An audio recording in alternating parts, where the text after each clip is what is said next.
Xin chào mọi người, tôi là Việt và đây là phần intro.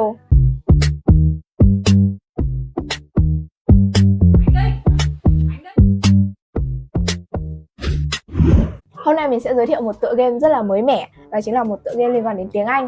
Chính vì thế mà mình sẽ mời thêm một giáo viên tiếng Anh để cùng với mình hướng dẫn các bạn. Cùng chào đón.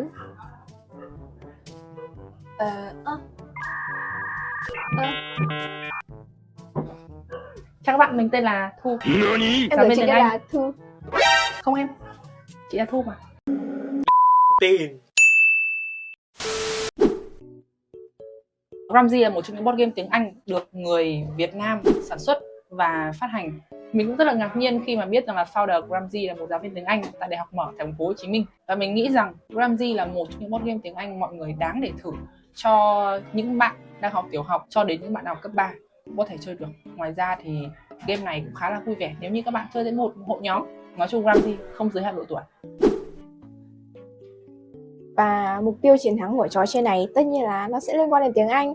Mình sẽ sử dụng các câu, đặt câu và ai được 30 điểm trước thì sẽ là người chiến thắng.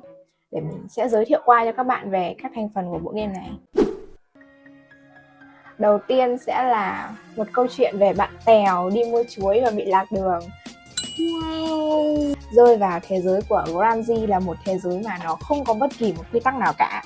Và mình sẽ phải đặt câu đúng ngữ pháp để cứu bạn Tèo về nhà. Trong đó sẽ có các thẻ, ví dụ như là thẻ chức năng, thẻ danh động từ, thẻ tính từ và trạng từ, các thẻ đặc biệt. Những thẻ này sẽ dùng để đặt câu, còn thẻ này là thẻ nhiệm vụ, tức là khi mà các bạn đặt câu mà nó thỏa mãn một nhiệm vụ nào đấy trong 3 nhiệm vụ tương ứng với 3 điểm, 5 điểm và 7 điểm ở đây thì các bạn sẽ được cộng thêm điểm. Ngoài ra thì khi các bạn đặt câu, các bạn có thể sử dụng thêm những cái xu ngữ pháp ở đây, nó sẽ là những cái đuôi này, ví dụ như là ed này, đuôi s này, các trợ động từ và tính từ to be. Đúng, Cúc nói cũng đúng, nhưng mà nó là động từ to be, không phải tính từ to be. Vậy là đầu tiên thì mình sẽ vào phần setup. Rồi, để setup game này chúng ta sẽ có 2 lá Tèo và banana. Quen. Để setup game này chúng ta sẽ đặt 2 lá Tèo và banana ở giữa làm lá chung. Sau đó là chúng ta sẽ chia cho mỗi người một thẻ nhiệm vụ bất kỳ ở trong những cái thẻ nhiệm vụ ở đây. Mỗi người sẽ có một thẻ nhiệm vụ khác nhau. Tiếp đến là sẽ chia cho các người chơi mỗi người 4 lá, bao gồm cả lá từ vựng và lá chức năng. Và số bài còn lại thì sẽ chia thành 4 phần để ở đây. Và từ mỗi chồng này sẽ lấy ra một thẻ. Và đây là khu vực xu từ vựng. Trong game này chúng ta sẽ có 3 vòng chơi. Một đó là bài chung, 2 đó là bài bốc và 3 đó là khu vực xu. Khu vực xu này các bạn có thể dùng thoải mái, nó không có điểm cho nên là nó sẽ trợ giúp cho câu của mình nó được đúng ngữ pháp hơn. Ngoài ra thì trong này các bạn có thể dựa theo những cái từ vựng như trong game đưa ra. Ví dụ như màu đỏ là danh từ, màu xanh là động từ, màu vàng là tính từ, màu trắng là trạng từ. Và những lá màu xanh là những lá đặc biệt vì chúng nó thứ nhất có thể đem lại rất nhiều điểm cho bạn. Thứ hai đó là nó sẽ có khá nhiều dạng từ ở trong này. Khi mà đến lượt chơi của mình thì các bạn sẽ được thực hiện 3 hành động. 3 hành động này các bạn có thể thực hiện lúc nào cũng được. Đầu tiên là luật ăn khế trả vàng, tức là khi mà các bạn muốn lấy bất kỳ một lá nào ở đây thì các bạn sẽ phải trả xuống tương ứng gần đấy lá bài. Và những lá bài các bạn trả xuống sẽ trở thành lá bài chung. Ví dụ như là bây giờ em trả xuống lá này và em lấy lên một lá này. Vậy thì sẽ phải lật thêm một lá này. Nó không được. Không là đâu, tại vì sao? Tại vì là khi mà bạn áp dụng luật ăn khế trả vàng ấy thì bạn bị thiệt lá ở đây. Và cái luật sau cùng thì chị sẽ nói cho biết tại sao lại không được làm. Và bây giờ thì mình sẽ được phép đặt câu với những từ trên tay mình và những lá bài chung ở đây cùng với xu từ vựng. Hành động thứ ba là các bạn có thể sử dụng các thẻ chức năng để phục vụ cho lượt chơi của mình. Và tất cả các thẻ chức năng đều chỉ được sử dụng trong lượt chơi của mình trừ một thẻ, đó chính là Những chức năng của chúng mình sẽ nói sau phần hướng dẫn. Phần đầu tiên đó chính là khi mà các bạn đặt câu, các bạn sẽ được đặt câu với những thẻ chung ở trên bàn. với những cái xu từ vựng và những thẻ từ vựng ở trên tay các bạn đã có. Và khi mà các bạn đặt câu xong thì những người chơi còn lại sẽ thảo luận và đánh giá xem là câu đó có đúng ngữ pháp hay không. Và lưu ý là Grammarly chỉ đánh giá là đúng ngữ pháp, còn về nghĩa nó có thể siêu vô tri. Khi mà phần đa mọi người đánh giá câu của bạn đúng ngữ pháp thì bạn sẽ được điểm tương ứng với số điểm trên thẻ này. Và nếu mà các bạn hoàn thành được một nhiệm vụ nào ở trong thẻ nhiệm vụ của mình thì các bạn sẽ được cộng tương ứng gần lấy điểm. Mỗi một nhiệm vụ thì chỉ được thực hiện một lần. Cộng thêm là những lá bài mà các bạn đã đặt câu sẽ được thu về một bên và không được sử dụng lại nữa. Vậy thì nếu như câu của bạn không đúng ngữ pháp thì sao? Trường hợp câu của bạn bị người chơi đánh giá rằng là không đúng ngữ pháp, bạn sẽ phải để lại tất cả những cái lá mà đặt câu của mình làm thẻ chung, và những người tiếp theo có thể sử dụng những thẻ này để đặt câu của họ.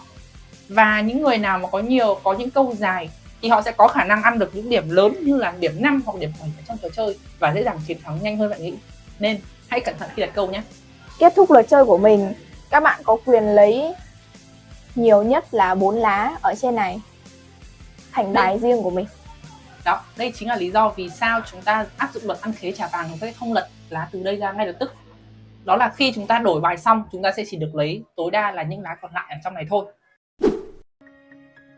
Sau khi các bạn đánh xong một lượt chơi, chúng ta sẽ đến phần tính điểm. Đó là các bạn sẽ so với những điểm các bạn có ở đây. Ví dụ như câu 3 điểm của mình sẽ là một câu mệnh lệnh, 5 điểm là a sentence with an adjective and a verb, tức là một câu với một tính từ và một trạng từ.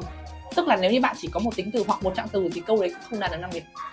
Câu 7 điểm, 7 point, a sentence with 3 adverbs, thì câu này có nghĩa là bạn phải có một câu với 3 trạng từ. Nếu như câu của bạn đạt được 3 điểm, bạn sẽ đặt ngang câu của mình, che cái phần 3 điểm như thế này. Còn nếu như mà câu của bạn được 7 điểm thì bạn sẽ che phần 7 điểm như thế này để tính là điểm thưởng. Còn nếu như câu bạn được 5 điểm, đúng vậy, thì bạn sẽ che ngang, che dọc như thế này. Nhớ chừa phần điểm ra, đây, che dọc như thế này. Đó, thì chúng ta sẽ biểu thị được là đây là 5 điểm, che trên là 3 điểm, che dưới là 7 điểm. Và để không làm mất thời gian làm thêm một video hướng dẫn nữa thì chúng mình sẽ giới thiệu luôn những lá function ở trong game này. Đầu tiên đó là lá oh yeah. Lá oh yeah này sẽ rất là có lợi hoặc cũng có thể không có lợi lắm cho các bạn. Khi mà vốn từ của các bạn rộng, các bạn có thể sử dụng lá oh yeah này để chuyển các dạng của từ lẫn nhau. Ví dụ như là chuyển từ danh từ sang tính từ sang động từ, và chuyển từ động từ sang danh từ hoặc tính từ. À, thế tức là chị có thể chuyển, ví dụ như là từ he chuyển thành his, đúng không? Đúng kiểu rồi. đó nha. Lá thứ hai đó chính là lá pick. Khi mà các bạn đánh lá này ra thì các bạn có thể chọn một người chơi bất kỳ trên bàn chơi và rút một lá thẻ từ vựng của người đó. Lá thứ ba là lá switch. Khi bạn đánh lá này ra, bạn có quyền đổi toàn bộ bài của mình cho một người chơi bất kỳ, bao gồm cả lá thẻ nhiệm vụ của mình. Lá tiếp theo có tác dụng gần như tương tự với lá switch là lá trade, tức là bây giờ bạn sẽ không phải là một mình bạn đổi nữa mà sẽ là tất cả mọi người trên bàn chơi đều phải đổi bài, bao gồm cả thẻ từ vựng và lá thẻ nhiệm vụ cho người bên trái của mình. Và lá cuối cùng chính là một trong những lá đặc biệt nhất của trò chơi này. Lá này tương tự như lá nốt ở trong mèo nổ. Nó có quyền đè lên của người khác. Và ngoài ra thì lá này có một chức năng nữa đặc biệt hơn. Đó là khi người chơi đã đặt câu xong, bạn có quyền đánh xuống để cướp câu của người chơi đó. Và trong game có một cơ chế chơi khá đặc biệt. Đó là khi các bạn có thể dùng cả hai từ ở trong câu thì các bạn sẽ xoay ngang lá bài. Ví dụ như bạn đặt câu đó là tèo and banana crying, thì câu này có nghĩa là gì? Tèo và chuối đang khóc. Nó đều có nghĩa và các bạn sẽ được tính điểm là 1 điểm tèo, 3 điểm từ and và 1 điểm từ banana và 1 điểm từ cry. Nó sẽ không giới hạn độ vô tri của các bạn đâu. Nói chung là các bạn có thể làm mọi cách để khiến cho câu của mình trở nên vô tri hết mức cần thiết. Như các bạn biết về thông tin ở trên hộp Grammarly thì game này chỉ chơi tốt nhất khi mà có 2 đến 4 người chơi. Thế nhưng nếu như bạn có một nhóm nhiều người hơn thì làm sao? Các bạn vẫn có thể chơi giống như Codename, đó chính là chia thành 2 team và 2 team này sẽ đấu với nhau để xem đội đạt được nhiều điểm hơn. Vậy theo đánh giá của mình thì game này là một game khá là hay nếu như chúng ta chơi ở trong khuôn viên trường học. Bởi vì game vừa mang tính giải trí, vừa mang tính xây dựng và học tập. Vậy thì có thầy cô nào có thể từ chối board game như thế này chứ, đúng không? Chị có mang cho học sinh của mình hay không? Chắc chắn là có. Thế thì em cũng muốn là học sinh của chị quá. Và trên đây là toàn bộ những hướng dẫn chơi chúng mình đã biết về Gramzy ở trên kênh Cây Board Game. Và nếu như bạn muốn xem chuyên mục mukbang board game cùng với Gramzy thì hãy đón chờ ở trên Cây Board Game nhé. Nếu như các bạn muốn sở hữu cho mình một bộ Gramzy siêu thú vị như thế này thì chúng mình có để link pre-order ở dưới phần mô tả. Và các bạn cũng có thể vào fanpage của Gramzy để mà đặt hàng nhé. Và nếu như bạn có ý tưởng gì cho phần mukbang board game của Gramzy thì cũng đừng ngần ngại chúng mình biết nhé. Vì chúng mình cũng đang chưa biết ăn gì ngày mai. Cây Board Game Đơn giản nhưng không nhàm chán.